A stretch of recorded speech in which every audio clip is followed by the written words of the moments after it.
మనం రెగ్యులర్‌గా రియల్ ఎస్టేట్‌లో చాలా రకాల డీడ్స్ గురించి వింటుంటాం. ఈరోజు ఆ డీడ్స్ ఏంటి? ఎక్కడ యూజ్ చేస్తారో తెలుసుకుందాం.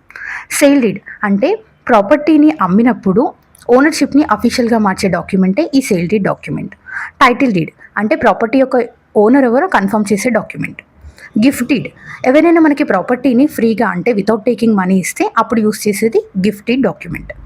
రిలీజ్ డీడ్ అంటే ఇద్దరు పేర్ల మీద ఉన్న ప్రాపర్టీలో ఒక వ్యక్తి తన షేర్ని వదిలేసి వెళ్ళినప్పుడు యూజ్ చేసేదే ఈ release deed document. Next partition deed family members ప్రాపర్టీని డివైడ్ చేసుకున్నప్పుడు యూజ్ చేసేది partition deed document. Mortgage deed అంటే ప్రాపర్టీని బ్యాంక్ వద్ద బాండ్గా పెట్టి లోన్ తీసుకోవడానికి యూజ్ చేసేదే ఈ mortgage deed document. Lease deed అంటే మనం రెంట్కి ఇచ్చినప్పుడు లేదా తీసుకున్నప్పుడు యూజ్ చేసే డాక్యుమెంటే ఈ lease deed document. Trust deed అంటే ఒక వ్యక్తి ప్రాపర్టీ ఇంకొక వ్యక్తికి నమ్మకంగా చూసుకోవడానికి ఇచ్చినప్పుడు యూజ్ చేసేది ఈ trust deed document.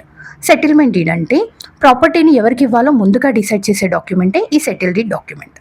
Power of attorney power of attorney అంటే ఓనర్ తరఫున వేరొక వ్యక్తికి ప్రాపర్టీ వర్క్స్ చేయడానికి కంప్లీట్ రైట్స్ ఇచ్చే డాక్యుమెంటే ఈ పవర్ ఆఫ్ అటార్నీ.